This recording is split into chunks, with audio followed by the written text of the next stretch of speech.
શ્રી ગણેશાય નમઃ. ભવાની શંકર મહારુદ્રાય નમઃ. કેવડા ત્રીજના વ્રતની કથાનો પ્રારંભ કરીએ છીએ. શિવ પાર્વતી કૈલાસ ઉપર બેઠા હતા, હસતા રમતા વાતો કરતા હતા. વાતમાંથી વાત નીકળી અને પાર્વતીજીએ પૂછ્યું છે કે હે નાથ, તમને પરણવા માટે મેં ઘણા વ્રત અને તપ કર્યા છે, એમાં કયું વ્રત તમને પસંદ થયું અને હું ભાગ્યરૂપી તમને પ્રાપ્ત થઈ? દેવી, બાળપણમાં તમારા પિતાજી હિમાલય તથા માતાજી મેનાના કહેવા છતાં તમે મને વરવાની હઠ લઈને બેઠા હતા. મને મેળવવા તમે ઘણું કઠણ તપ કર્યું.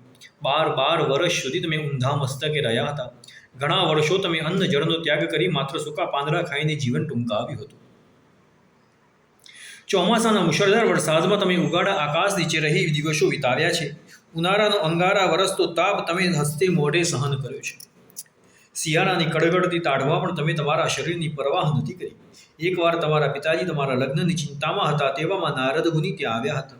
નારદ મુનિએ તમારો વિવાહ વિષ્ણુ સાથે કરવાનું કહ્યું. તમારા મા બાપે આ વાત સ્વીકારી, પણ તમારા હૈયામાં, તમારા હૃદયમાં દુઃખ થયું છે.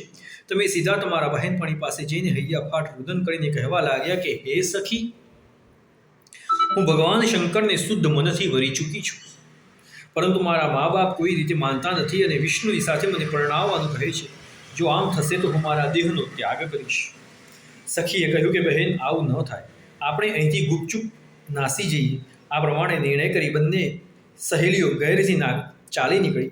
ચાલતા ચાલતા બંને જણા એક ભયંકર વનમાં આવ્યા. ત્યાં એક સુંદર ઝરણું જોયું. બંનેને તરસ લાગી એટલે તેમાંથી પાણી પીધું અને પાસે એક ગુફા હતી તેમાં ગયા. ત્યાં તમે રેતીનું શિવલિંગ બનાવી ભોજન ત્યજી દઈને મારું પૂજન કર્યું. જાત જાતના વન ફૂલો, બીલીપત્રો અને કેવડું મને ચઢાવ્યું. તે દિવસે ભાદરવા મહિનાની અજવાળી ત્રીજ હતી અને હસ્ત નક્ષત્ર હતું.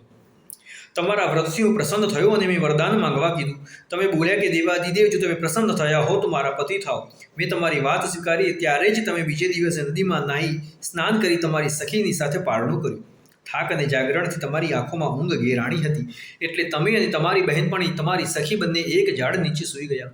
થોડી વારમાં તમે ઘસઘસાટ ઊંઘવા લાગ્યા. તમારા પિતાજી તમને શોધવા નીકળ્યા હતા. શોધતા શોધતા તેઓ તમારી પાસે આવી પહોંચ્યા. ત્યાં તમે બંને જણા ઊંઘી રહ્યા હતા. તેમના હૃદયમાં આનંદ થયો અને તમને જગાડ્યા છે. હિમાલયે પૂછ્યું છે કે બેટી, આવા ભયંકર વનમાં તમારે શા માટે આવવું પડ્યું?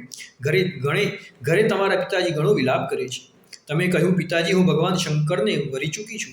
જો મારું લગ્ન તેમની સાથે નહીં કરો તો હું અહીં પ્રાણનો ત્યાગ કરીશ. તમારા વ્રતના પ્રભાવે તમારા પિતાજીએ તમારી વાત સ્વીકારી, તમને ઘેર લઈ ગયા અને તમારું લગ્ન મારી સાથે કર્યું. હે દેવી, કેટલાક આ વ્રતને હરિતાલિકા કહે છે, કારણ કે હરિતા હરિહરણ કરાયેલા, અને અલિકા એટલે કે સખીઓ વડે સખીઓએ તમારું હરણ કર્યું. વળી કેવડા ત્રીજ પણ કહે છે, કારણ કે તમોએ પુષ્પોની સાથે ભૂલથી મને કેવડો ચડાવ્યો. જો કે કેવડો મને ચડતો નથી, છતાં તમે સ્નેહના આવેશમાં આવી નિર્દોષ ભાવે મને ચડાવ્યો, એટલે મેં તેનો સ્વીકાર કર્યો. હજી પણ આ દિવસે જે મારું કેવડા સહિત પૂજન કરે છે તે મને પ્રિય લાગે છે. આ વ્રત કરનારની મનોકામના પૂર્ણ થાય છે, અખંડ સૌભાગ્ય પ્રાપ્ત થાય છે, અને પરલોકમાં પણ તે ઉત્તમ ગતિ પામી શિવલોકમાં વાસ કરે છે. ઓમ નમઃ પાર્વતી પતયે. હર હર મહાદેવ.